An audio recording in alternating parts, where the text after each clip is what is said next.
Hey, Travis Pastrana here. Welcome to the Skinny. From the Fatheadz Eyewear Studio in Speedway, Indiana, this is The Skinny.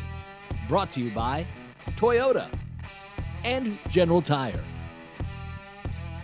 This segment of The Skinny is brought to you by Toyota. I couldn't be more excited for the guest that we have here today. He's as big as anybody that we've had on this show, and I promise you we've had the who's who over the course of the past couple of years. Rico Elmore will join me here today. We have Track Dude back there running the controls, Michael Young, and of course I'm Ken Stout. There's only a handful of people that have been able to transcend the motorsports industry into a household name. Mario Andretti certainly is one of those that comes to mind right off the bat. I think John Force is probably in that arena. And in this guest, I think a good example would also be Evel Knievel was a household name. So whenever I say that, it's an extremely difficult thing to do. And this guy's certainly has a lack of fear, at least compared to us mere mortals.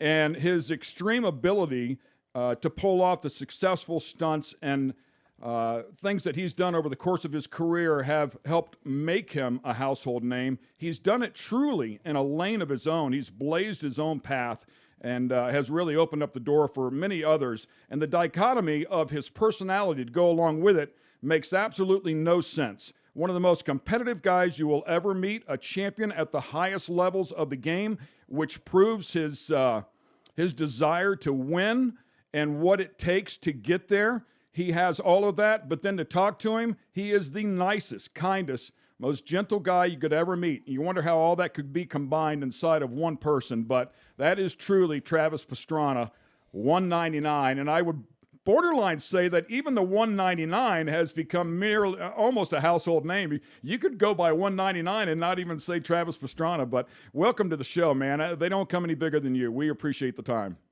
Shoot, I'm going to hire you as my agent. That was a great introduction. Thanks for having me on. Yeah, good stuff, man. Hey, before we get started, and there's no matter how long we talk here, we'll never be able to cover all the cool stuff that we could cover with you. But first and foremost, let's talk about your health. Fresh off of a gnarly accident, man. Tell us how you're sitting up and you're smiling. You're not in the hospital, and no better guy to be interviewing you than a guy fresh off the table himself with a full knee replacement here. So I've got a bag of narcotics in my pocket if you need them. Well, I've got a pee bag, so we're working on the same program. How you feeling, man? I mean, I'll have a knee replacement here. They say probably within the next 10 years, but I don't know. You're positive reinforcement for me, man. You're looking good, looking like you're getting around. They had you up walking day one, already back on your podcast. So definitely things are looking promising. Modern orthopedics, I tell you. Yeah, man, and you got to be strong. Now, I got 280 pounds I got to push around here, so you'll be way better than me. There's a couple of 80-year-old women that are outdoing him in physical therapy. That's true. That would be true. So talk to me about what happened there on that base jump. I know we kind of talked about it a little bit before, and I'm sure people have Googled it to learn a little bit, but tell us what happened, man. What went wrong on that deal? No, it's interesting. I've been battling my whole life with, kind of the fun side, the why we started in motorsports, why I got into dirt bikes, kind of the shenanigans, if you will, the base jumping, the skydiving, the all the things, the freestyle motocross that go along with racing, and I had an awesome opportunity through Ken Block to do basically the Gymkhana series, which is arguably the biggest, car video, YouTube video movie, whatever you want to call it, stunt movie of all time. And Ken was generous enough to let me kind of jump in on what he's created. And I thought no better way to start off an iconic driving video than doing a base jump. Front flip out of a hotel room, of course, made total sense in my head. And I'm not a great base jumper, as it turns out. And I fumbled my landing a little bit. Broke my back, my hip, my pelvis, and got a screw through my sacrum. A couple blood transfusions. Still have a nice catheter in, and I'm gonna miss the first round of the rally championship because of this. So, definitely still getting a lot of flack on why do you do the things you do? when you could just do this, or you could be better at this if you didn't do that. But at the end of the day, I think kind of who I've become and why I've been able to do the things I've been able to do is because, we always push the envelope. We always have fun. At the end of the day, if you're not having fun, it's not worth it, and it's definitely been a wild ride. Yeah, I know that the wise idea was this was going to happen when we were all in Vegas together for the truck race. So glad that didn't happen. Glad that Nah, it would we have were worked able great to. then. I just messed up. I told my wife, she's like, I don't like base jumping. I don't like base jumping. I'm like, oh, don't worry. This one's foolproof. Can't possibly mess it up. So, I call her in the ambulance going to the hospital because we did it at daybreak, just at dawn because it's less wind usually. And I was like, so yeah, I kind of had a little bit of a mishap. Oh I boy. think I'm bleeding out into my belly. My back feels broken, but don't worry, I'll be fine. Oh my God. How many of those calls has she gotten? Too many. Probably too Yeah. many. I don't know. Even one's too many. But God bless her.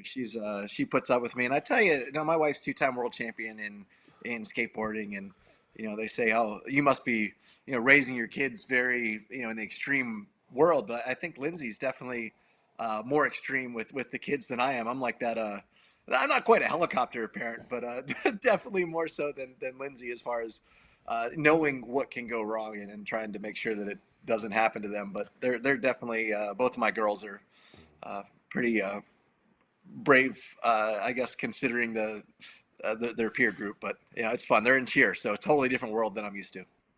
Well, it sounds like your dad. I mean, I watched where your dad jumped out of the tree.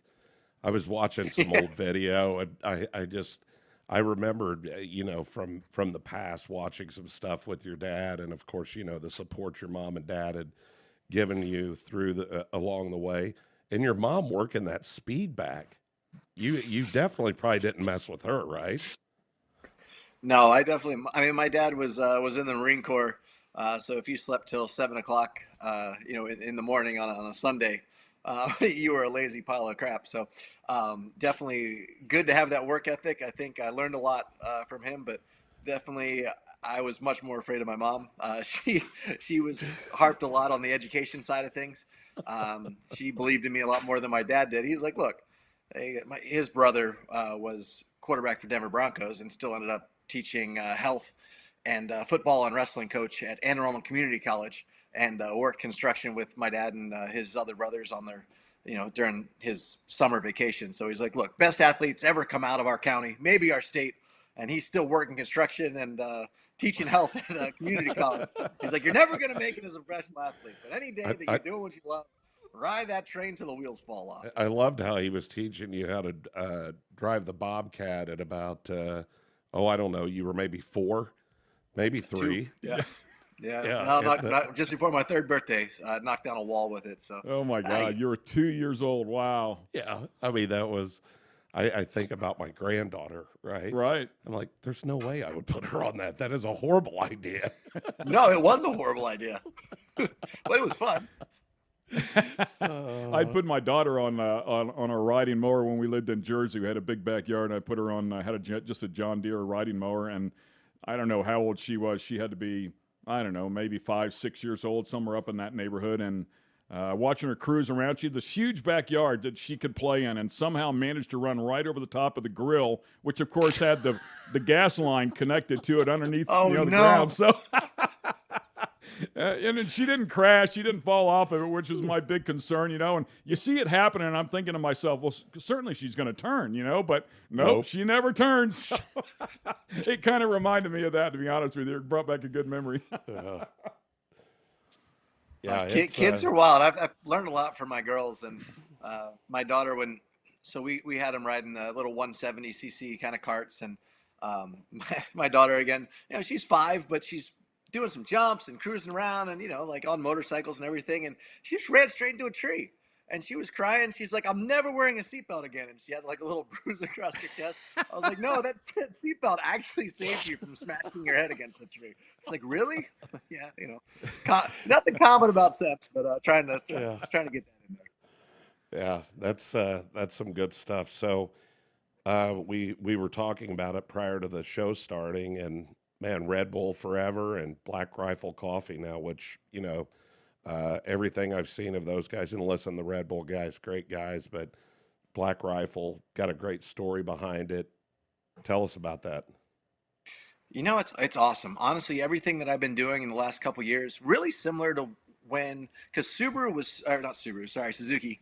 When I was riding factory Suzuki in motocross and supercross back in 2001, 2002, there was this Sobi Suzuki team, so we didn't really have a choice. And Red Bull was like, "Hey, look," and they brought me over to Europe, and they helped me basically get into car racing, and they did a lot for me, even when I was still not a Red Bull athlete.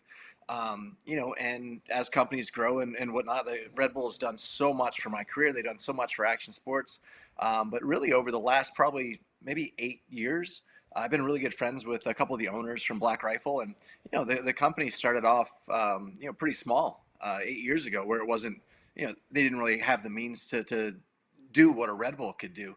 And all of a sudden exponentially it's growing. And, Black Rifle, they were helping so much. I mean, we went to, Hurricane Maria came along and ended up, which was a great, horrible idea. We're actually signed up with Kevin Windham and Ryan Sipes to represent Team Puerto Rico because they didn't have the funding to send a team because of the hurricane. And we went down and raised some money, raced the Motocross of Nations, qualified for the final, which was shocking for a bunch of old guys. And then went down and used all the money that we made to go down and put some roofs on some houses, but really just bring some fun back to kind of the kids in the moto industry in Puerto Rico. Fixed up a couple tracks that weren't running for almost 2 years by the time we got down there. And Black Rifle came in and they spent $100,000 of their own money, like the owners of Black Rifle did privately, and came down and they brought all kinds of guys that were construction crews and personally came down themselves to work for 2 weeks down there with us and didn't want anything out of it at all. They just were coming down because it was a cool cause. And we got Walter Reed right up the road, and they just have all these plans for like, hey, look, anything we can do to help the community, anything we can do to especially the veteran community and in the U.S.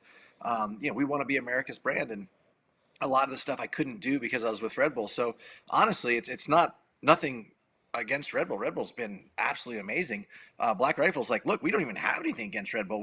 We're actually going to sponsor you so we can just hang out and do more cool stuff and give back more to the communities and really just have more fun. So, definitely Red Bull's still doing some projects as a, kind of a family or friend of Red Bull, if you will. But, at the end of the day, getting older, drinking more coffee, and the guys at Black Rifle, it's a really awesome opportunity at this point in their brand and this point in my life to be able to do some cool stuff. And especially now my older daughter actually getting into kind of writing movies, believe it or not. And she can barely write, but she just really likes, whole directing and kind of writing stories and short stories really. But, all the guys, JT, especially, and his daughters are the same age. They all go to iFly.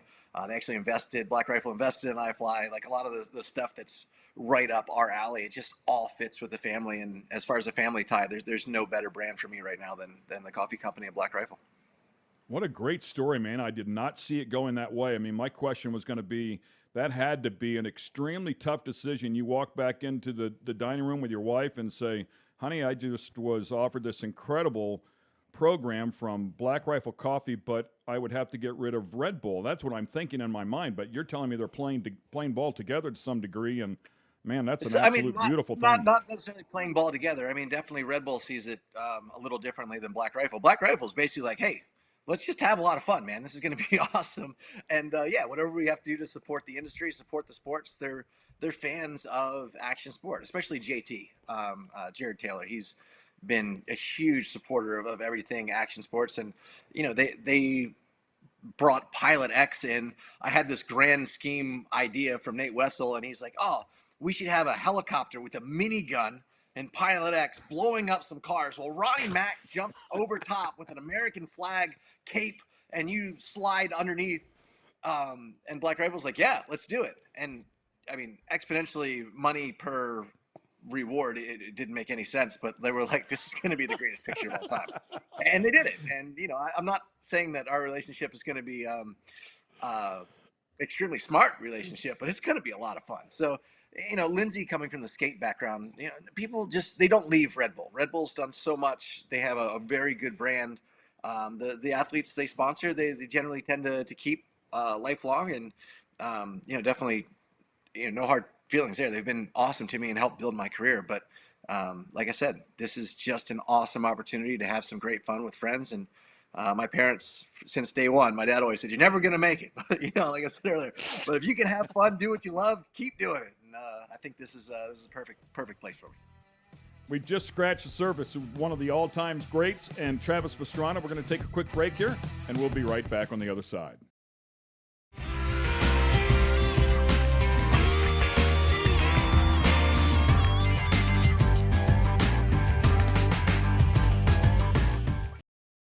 This segment of The Skinny is brought to you by General Tire. It's more than just a slogan. Anywhere is possible with General Tire. General Tire's Grabber X3 Mud Terrain tire offers aggressive styling and is engineered for durability with innovative performance features that are ready to carry you through extreme mud, dirt, and rock-covered terrain. For extreme traction that's ready for anything and rugged styling to match, look no further than the Grabber X3. Make your anywhere possible by visiting GeneralTire.com today.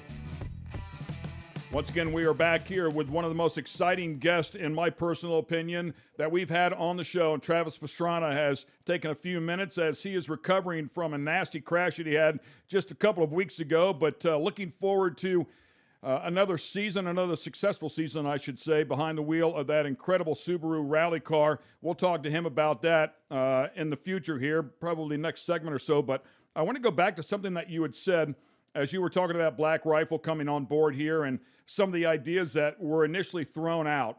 And it almost reminds me of what's the show from Family Guy? What was that show he watched, 3.5 days or 7.5 days? Or Oh, yeah.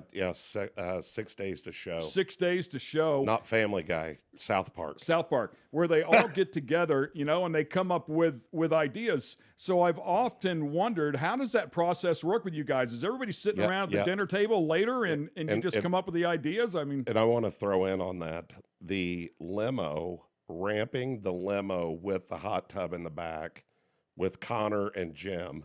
And I think you were driving it. Just trying to get my head around. No, the Stig was driving. The Stig was driving. Oh, the Okay. Stig, yeah. Okay. Yeah. I may or may not have been allowed to have been in that. Everybody just sits around and literally throws out the craziest wild idea, and you guys decide, that one might work. Back when we first started working on MTV with a lot of the producers, Knoxville and Tremaine, all the Jackass guys, they always came out with ideas. We said, okay, look. If you're going to come up with an idea, you have to be willing to do it first.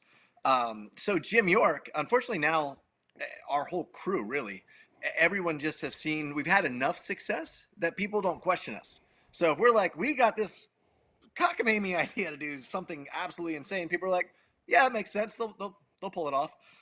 So we actually have to really think everything through before we mention anything, for sure. It was like the Evel Knievel deal. It was such a cool opportunity where History Channel came and they said, what do you have to do? What can you guys do at Nitro Circus where we can really get back to the roots of action sports? And, Dave Mateus said, we got to do something with Evel Knievel. And I was like, oh, cool. We got to jump the buses. We got to jump the cars. Or what about Caesar's Palace?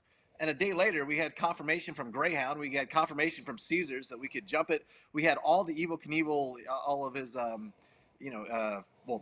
basically all his kids, his 3 kids were all on board. And I'm like, wow, careful what you ask for. Here we go.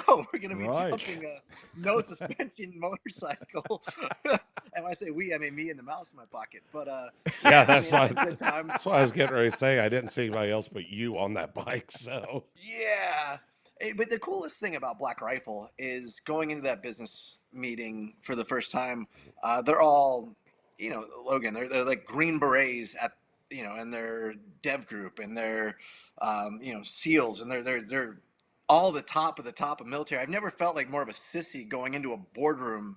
I'll like tell a story and be like, yeah, and then they'll tell a story and I'm like, I'm just gonna shut up and be back in the corner, like, with my tail between my legs. Like, I got nothing that compares to anything these guys have been through, the injuries they've been through, the trauma they've been through, and there's no fame or glory. It's just these guys, they did it for the country, and it's pretty amazing to be a part of a company where, I don't know if the guys have any business sense or anything, but I tell you, their way they live their life, their fundamentals, their passions, and what they want to accomplish is all right along the lines of how I was brought up.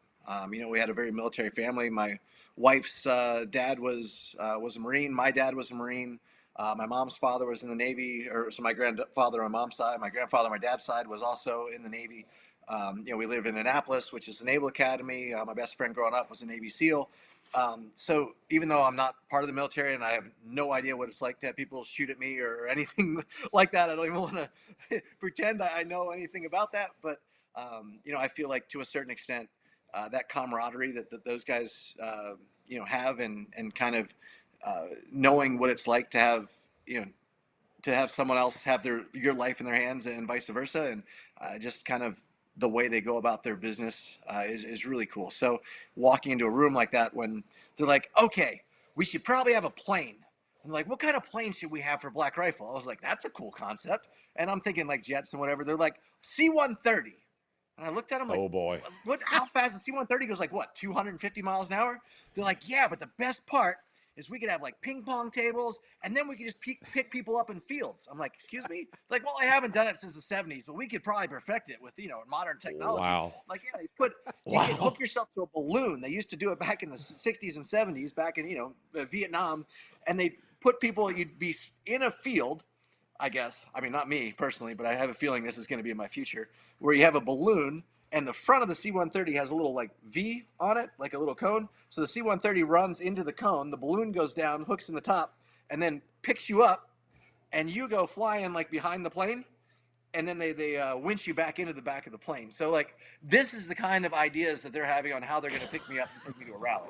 I'm like, yeah, this is perfect. This sounds great. And in their mind, they're like, well, we've got a guy that'll absolutely do it. No matter what our crazy idea is, I know he's going to be in. He's in. You're He's committed doing it. whether you want to be or not. They're all willing to do it before I say yes. So that's as long as I see one of those guys do it first, I'm totally in. Dude, I've seen that done before, right? I've seen it on a program before, but I'm telling you, it feels like it would just jerk everything out of you, right? 0 to 200 Yeah, instantly. I mean, just like out. I think I'd drop the plane. There's got to be bungee technology. I'm sure we can come up with something. Oh, I'm sure, yeah. This was back in the 60s and 70s. Come on. I got to see the death to broken back ratio here, but we'll go from there. Like I said, they'd hook onto me and the plane would nosedive. They're like, nope, that ain't getting him out of here. So, yeah, there's a max weight on this one for sure for this ride. yeah. It's super cool for us, I think all three of us, to be in the industry as deep as we are. And when you see people like Black Rifle, and there's a million examples, Red Bull, a great example, Lucas Oil, and it goes on and on and on, of the people that get involved in our industry and support it, earn an immediate respect, I think, from all of the people in the industry like us, from our side, as we see what they're doing, whether they're our sponsor or even a competing sponsor to our sponsor, we still have a level of respect for those people that are coming in and helping the industry, generally speaking.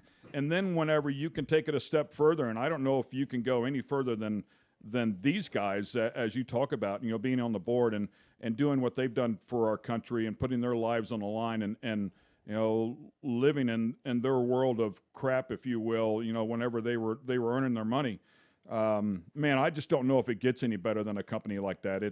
It's super cool, man. It's a very difficult decision. I can't imagine. I wish I had the problem to make a decision between a couple of companies like that, but Now you're just trying to make a decision when you need to get up to go to the bathroom. well, I know it early. I know. You Yeah, I got to really figured that one plan out. that out. I don't know what time it is I need to go, but I know it needs to be sooner than I think. So, but at any rate, man, super, super cool. Congratulations on it, and we wish you the best of luck. We love coffee too, man. We're old guys too, so we're up on the coffee. Big fans, and the I see the Black Rifle guys at the NHRA events that we do. They've got some pretty wild trucks, and so I love the whole thing about it. I mean, we're a huge supporter of the military with Fatheadz and everything, and but yeah, I mean that's That's really a cool story, and hell, I even love them better now. I mean, it's like I got to go out and buy some because anybody that thinks like a cool plane to get would be a C-130 and yanking people out of fields, I'm like, these are my dudes. That's the gig right there. And that's how it works, right? I mean, the what you just said, I got to go buy some, and I'm thinking the same thing. I have no problem with buying that product and putting that money back in because I know a portion of it's coming back to our industry as well. So it's super cool, man. Yeah, you know what's funny? You said Lucas Oil. They actually helped with the whole Puerto Rico thing as well. They jumped on board, and there are definitely companies out there. When you get kind of callous to a lot of things, a lot of companies are doing things because of what they're going to get out of it, and then you have companies that just truly and genuinely want to be a part of it, and that's pretty cool. So I've been very fortunate to be somehow just good enough or just crazy enough or just enough amount of exposure that I've been able to kind of pick and choose the companies that I've been with and got to represent some amazing brands along the way. We're going to take a quick break here. On the other side, we're going to talk about some racing with Travis Pastrana. Stay with us. Number 199. We'll be right back.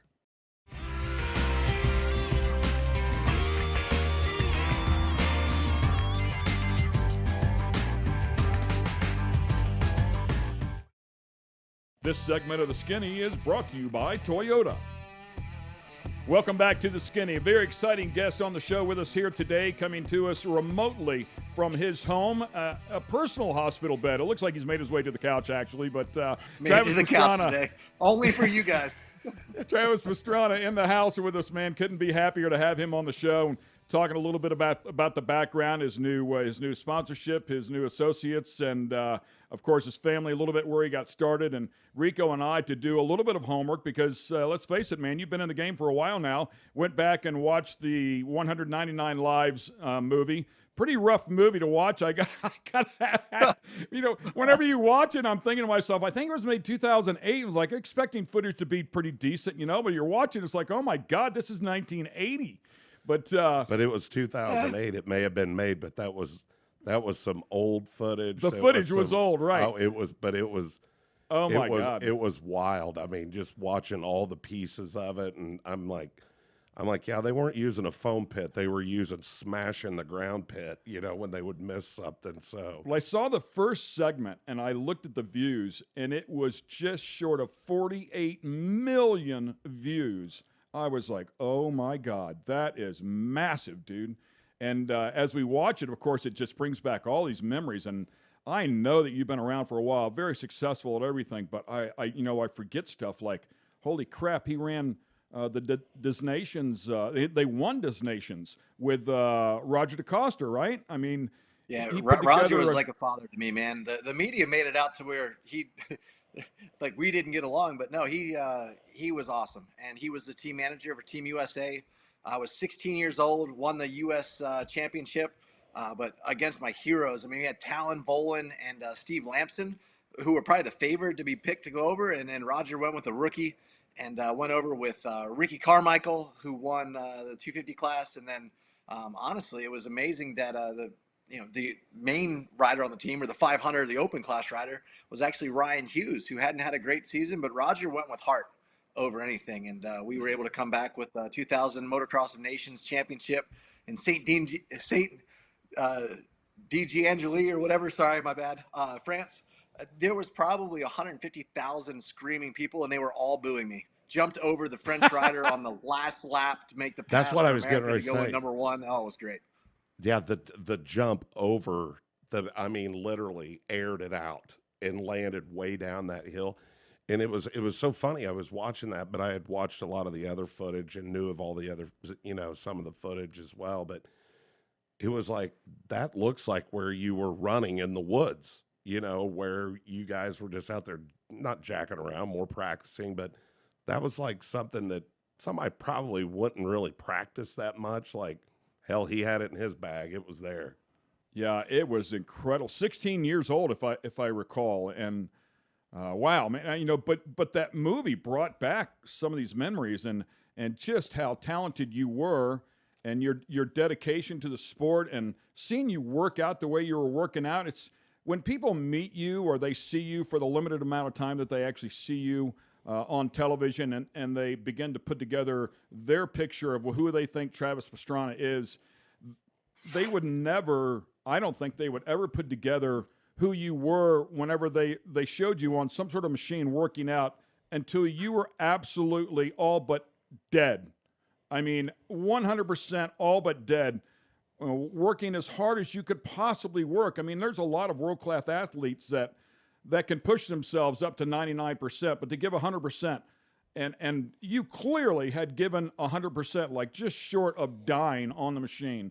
And I don't think that people know that side of you because you're such a kind, gentle soul. They don't see that work ethic inside of you. It sounds like you. No, nothing. I Yeah, got well, nothing for this I guy. No,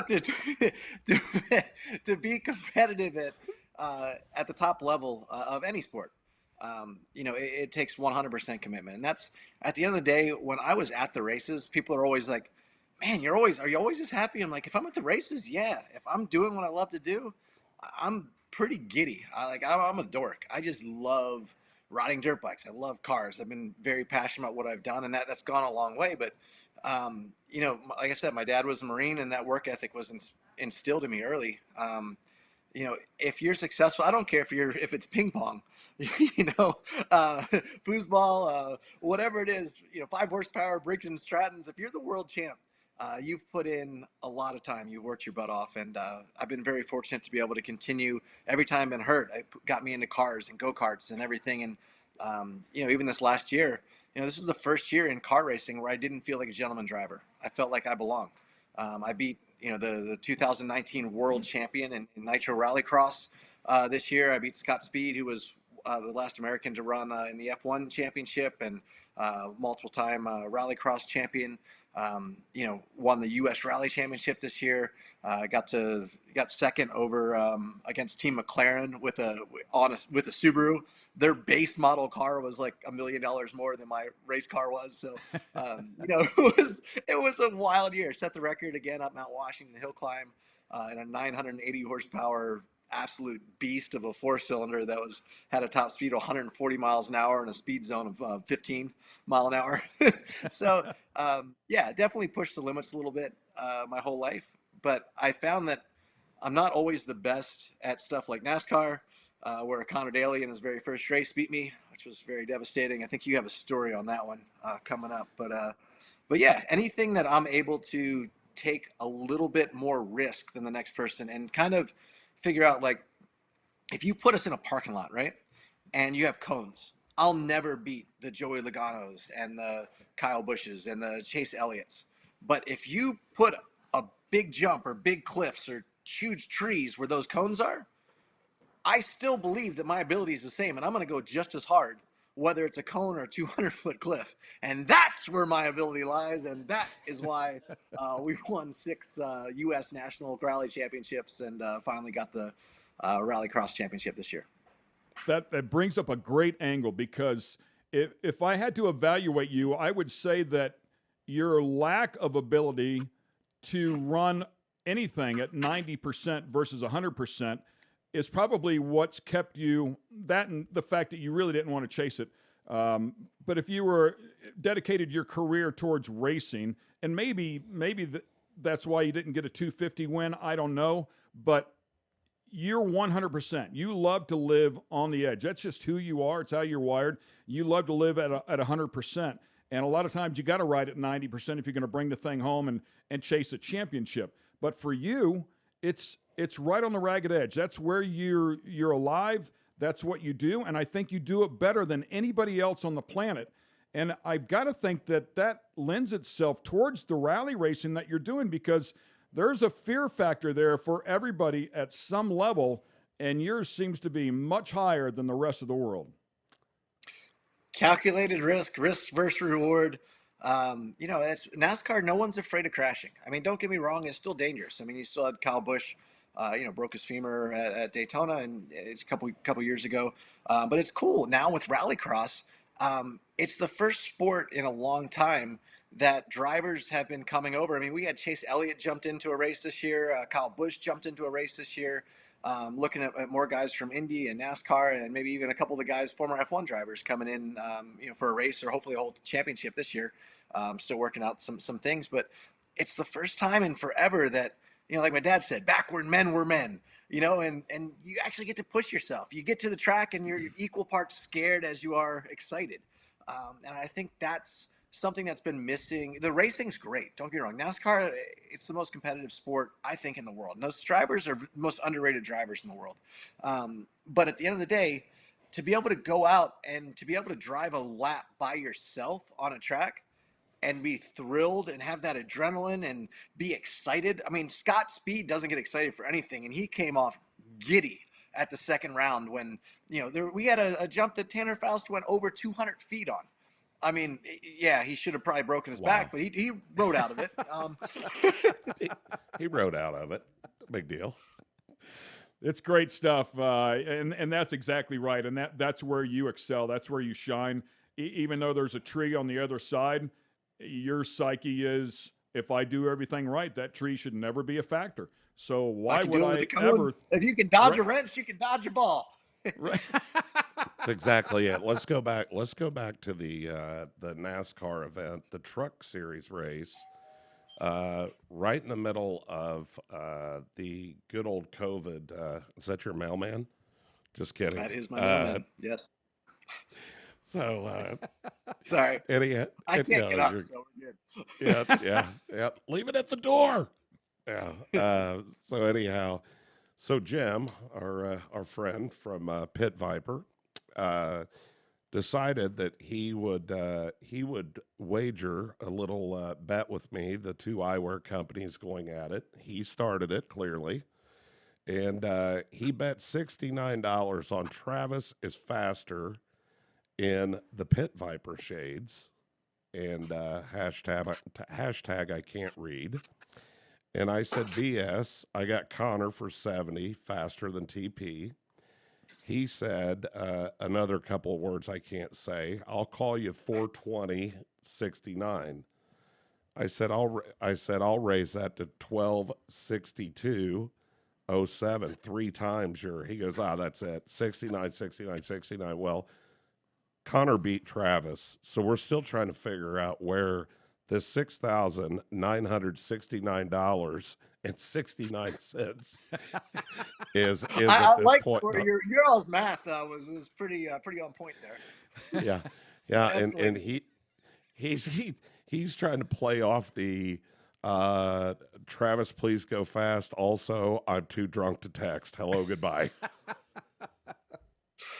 Yeah, the Pit Viper crew, I mean, and you guys, obviously, Fatheadz, you guys were two peas in a pod. And you both had pretty good confidence in your drivers. I'm not really known for my left turning abilities or my pavement abilities or my rear wheel drive abilities, but it was Connor Daly's first ever truck race. I had raced Vegas. I mean, heck, I had been top 10 there in Nationwide, or whatever I guess they call it, Xfinity now. Series. Yep. So I was like, I can do this. It's kind of more of a worn out track. It's more of a sliding track.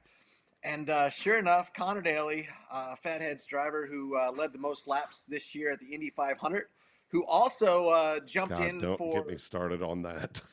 Also punted the tire farther than anybody. Fell out of the sky onto his wing. So world record tire punt. Right in front of our suite in turn 2. I mean, that's where it was over there. And I've got everybody. I'm like, shut up. I don't want to hear it. Like, I'm watching the TV in our suite so I can catch the whole track. And I'm like, where did this come from? Like, that's what Connor said. He didn't even see it. He had no idea a tire hit the wall. It came from outer space, dropped right out of the wing. But honestly, if Connor's pit crew, and I don't know, maybe, and I've learned through my racing that maybe you could overshoot your pit or undershoot it. So it could have been Connor's fault, but it looked like the pit crew's fault on TV. I'm not putting blame anywhere. But he went in first, came out in fourth, made it like 3 laps, and then a tire fell out of the sky right on his wing and ruined his chances. But to lead the most laps was pretty cool. And then the fact that he came out later that year and drove NASCAR just for fun, just because we had a $1 bet, a little bit different than your 69 bet. So I agree. Jim should have to pay you. And the fact that Connor got into a limo on an 80-foot jump And we tried to get Connor to drive because I wasn't allowed to drive because of contractual stipulations with anyway, long story long. You couldn't get a Subaru limo to take out there, or Yeah, so what had happened was we filled the limo, the back of it, for actually that was for Twisted Tea, which I was also not allowed to be a part of. Anyway, something about drinking and driving doesn't go well. But they weren't drinking; they were in the back of the limo. So technically, I don't know. Maybe that's a loophole. But so Connor's like, "I'm not driving, but I'll jump in the back." I'm like, "You would really jump into a swimming pool that we made out of a tarp and filled it up with a garden hose of cold water in really cold weather?" And he You go told in the he back told me that swimming pool over, an 80-foot jump in a limo before you drive it, where the harness and you get to wear a helmet. He's like, "Yeah, I think so." Because I mean, Jim, honestly, last time Connor drove, he flipped my my Can-Ams over like 4 times, so it does kind of make sense. Jim told him Connor's looking around and he said, "Yeah, when I got in the back of it," he goes, "Clearly I thought that there would like be handles." And he said to Jim, he goes, "Where in the hell are we holding on to?" He goes, "Just grab the tarp and kind of wad it up." So they're in the back of this. Because the water's not going to float out of the back of the limo for any reason, right? No.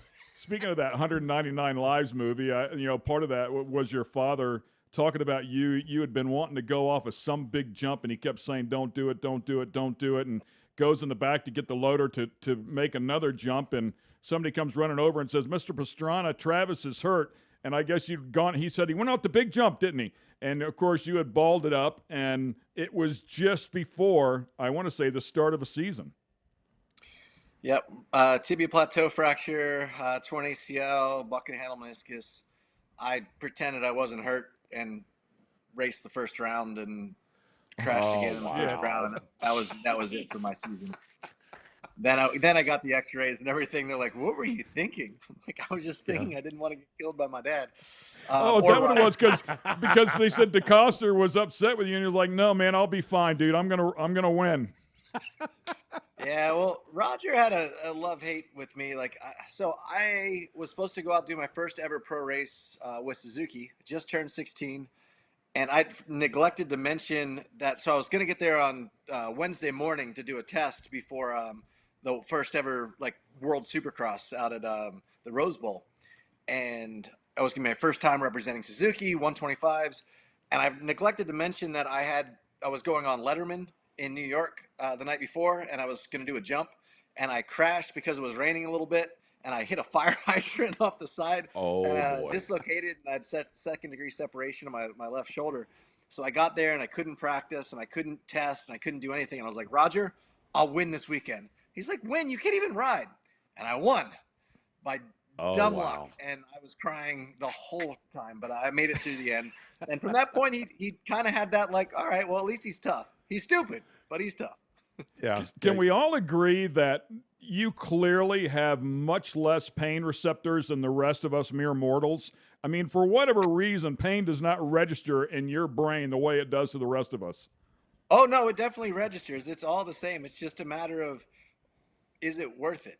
And for me, everyone says, "How could you possibly keep doing this to your body over and over?" I said, because when I'm hurt, what I don't like more, what I'm more upset about, isn't the fact that I'm hurt, as in pain. It's the fact that I can't do what I love to do. So why should I stop doing what I love to do to avoid being hurt? Yeah, well, I mean, I saw a quick clip where there's pins sticking out of your hand, and you grab one of the pins with a pair of pliers. I'm thinking, well, they were medical pliers. I was in the doctor's office. I'm good friends with my orthopedics. They usually let me put pins out and stuff. But no, so this last time I crashed the base rig, and I land, and there, medics come over, and I'm like, "No, I'm fine. And I go to get up, and I felt my sacrum actually kind of moved, and I was like, "Yep, broke my pelvis." And then I had a warm feeling going into my gut. I said, "And I'm bleeding out." And they started laughing. I was like, No, I'm actually serious. I broke my pelvis for sure, and I'm definitely bleeding out." And I started laughing because I see either cry or laugh. So I figured, yeah, they didn't believe me, and they're like, "Oh yeah, sure." And I'm like, sure enough, I'm usually pretty good at self-diagnostics. It reminds me of that one big jump where you cased it hard, and was it your pelvis on the whole? They didn't think anything was wrong with you, and the doctor said, "Okay, you can get up now." Your mom's like losing her mind, like, "Are you crazy?" But the whole center section, if you will, of your pelvis of your body had dropped down like I don't know half an inch or something. That's what he's talking about. Is that the one? Yeah. Yeah.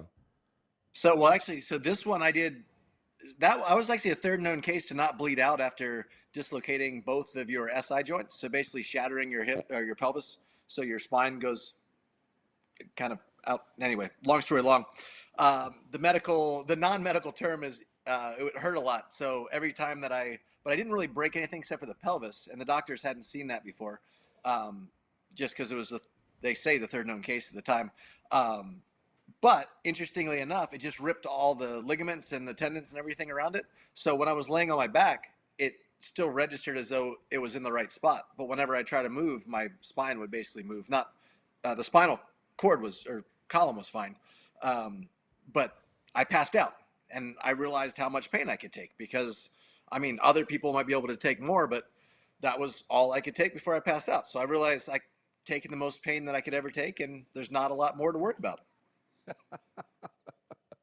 It's unbelievable what you've been through, and the fact that you go back and continue to attack at full speed, man, is nothing short of spectacular. That's why you're a household name. It's why it's who you are. You said that going back to the very beginning of the show. I was like, man, that's what got me here. That's just who I am, and I'm having fun. But talk to me about 2022. What's the future look like for Travis Pastrana? Some of the stuff that's coming up, Nitro Circus. You're due for another one of those movies, 199 Lives. I mean, it's certainly ready for an update. It's been a little while now. You could fill in another hour, 20 minutes easily. But what's going on in your world?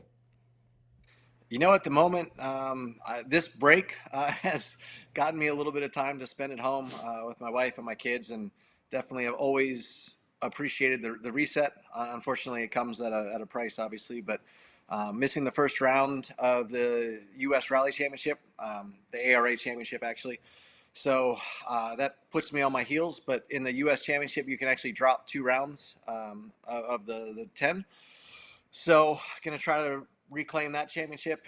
Nitro Rallycross, we're going to go global this year. We have 3 rounds in Europe, 1 round in Saudi Arabia for the championship for the final round. So that'll be awesome. Working on tracks.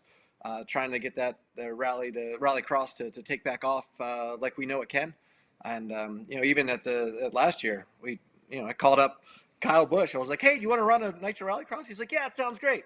It's like, "Really?" It's not what I expected. But call Stewart. It's cool to see. Yeah, it's just cool to see how many drivers are getting involved. We got a full class now on the FC1X, which is a full electric class. It's got over 1,000 horsepower. That's 0 to 60 miles an hour in 1.4 second, a mini SUV. So that's going to be wild to try to figure that out. So yeah, like I said, last year was the first year I felt like a real driver. First year that, it was more than just, like Ken Block and I have always said, are the 2 best gentleman drivers out there. We love rally. We love driving. We do it because it's our passion, but we have other stuff going on with Nitro Rally, with Nitro Circus, and he has Hoonigan and DC and all this stuff.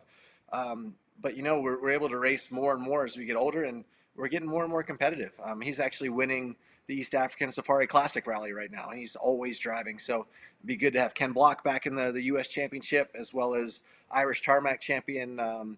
It's going to be great. Barry McKenna, Brandon Semenuk won the last round last year. He's probably the most underrated rally driver maybe in the world right now, where because he comes from mountain bikes, and he still won the world championship last year in mountain biking, and is competing and beating the best in the U.S., which is pretty impressive. That's exactly why we're talking to you today. It's why we love to watch you, and the memories you've brought all of us throughout our entire lives, man. Oh my goodness, could never thank you enough. No, I truly appreciate it. It's been awesome, and just like I said, like my dad always said, we're just trying to ride this train till the wheels come off, and a couple have come off along the way. But man, if you love what you do, every single day is a true blessing, and I've been very fortunate to live my dream. You got MacGyver in your corner. Put those wheels back on, no problem. That's right. That's right.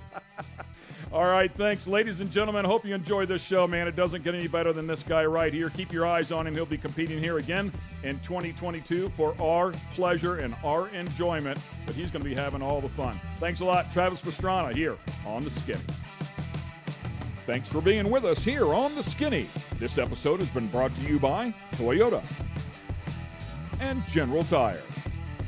For the latest in sunglasses, optical frames, accessories, and apparel, be sure to check out Fatheadz.com. That's Fatheadz with a Z.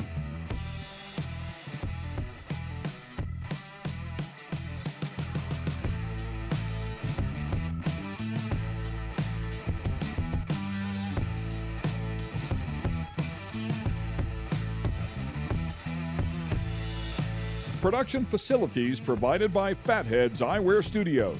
All rights reserved.